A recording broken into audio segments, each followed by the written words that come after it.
사랑하는 성도님들 모두에게 하나님의 평안이 가득하길 소망합니다.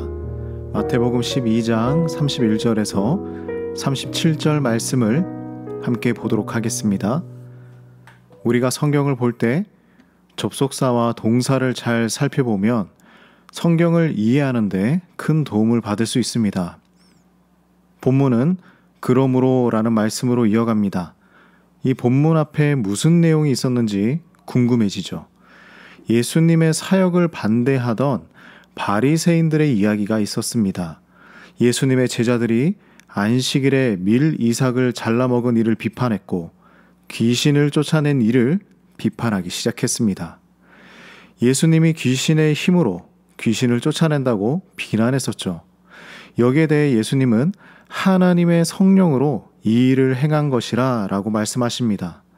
그리고 예수님과 함께하지 않고 반대하는 자들은 하나님의 나라를 해치는 자라고 바리새인들을 혼내고 있는 장면인 것이죠. 여기에 대해서 예수님은 말씀을 이어가십니다. 그러므로 내가 너희에게 이르노니. 언제나 이러한 구절 뒤에는 중요한 메시지가 따라옵니다. 예수님의 엄중한 경고인 것이죠. 31절 말씀을 볼까요? 그러므로 사람에게 죄를 짓거나 모독한 경우는 용서를 받을 수 있다라고 하십니다. 이 말씀은 우리에게 위로가 됩니다. 우리가 당연히 죄를 지어서는 안 되지만 예수님께서는 우리의 잘못된 행동들, 선한 행위가 없는 것, 악한 생각들, 이 모든 것들에 있어서 회개로 나아간다면 용서받지 못할 죄가 없다는 것이죠. 그러나 단 한 가지 용서받을 수 없는 죄가 있다고 하십니다. 바로 성령을 회방하는 것입니다. 성령을 모독하는 것입니다. 이 회방은 어떤 대상에 대해서 심한 반발심으로 비방하는 태도이죠. 이것은 단순한 행동이나 말이 아닙니다. 예수님을 거부하고 부정하는 일입니다. 바리새인들은 예수님이 귀신의 왕의 힘을 빌어서 귀신을 쫓아낸다고 비난했습니다. 이것은 하나님을 거부한 것이며 성령을 모독한 일이죠. 믿음을 거부한 자들에게는 용서받고 구원받을 수 있는 기회 자체가 없는 것입니다.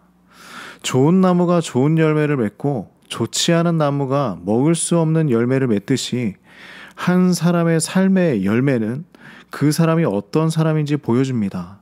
그러므로 바리새인들이 좋은 나무가 아닌 이유는 무엇일까요? 그들의 마음에 악이 가득하기 때문이죠.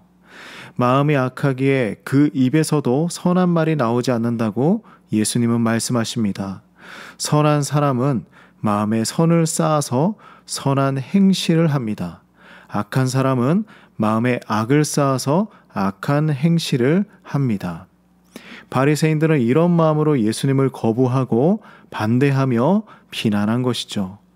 그렇다면 우리가 품은 마음은 참으로 중요합니다. 마음에 무엇이 있느냐에 따라서 우리의 입술로 하는 말과 행동의 결과가 나오기 때문이죠. 예수님께서는 심판의 날이 다가왔을 때 신문을 받는다고 말씀하시죠. 우리가 무슨 무익한 말을 하든지 이것에 대해서 신문을 받을 것입니다.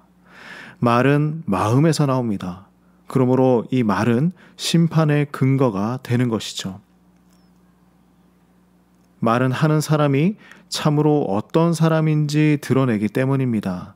우리의 말로 의롭다함을 받을 수도 있고 우리의 말로 정죄함을 받을 수도 있다고 말씀하십니다. 사랑하는 성도님들, 모두 선한 마음에서 나오는 선한 말의 열매로 일상을 가득 채우시길 간절히 소망합니다. 사랑하는 하나님, 우리에게 선한 마음과 선한 양심을 주시고 주님 기뻐하시는 열매 맺으며 살아갈 수 있도록 인도하여 주시옵소서. 예수님의 이름으로 기도드립니다. 아멘.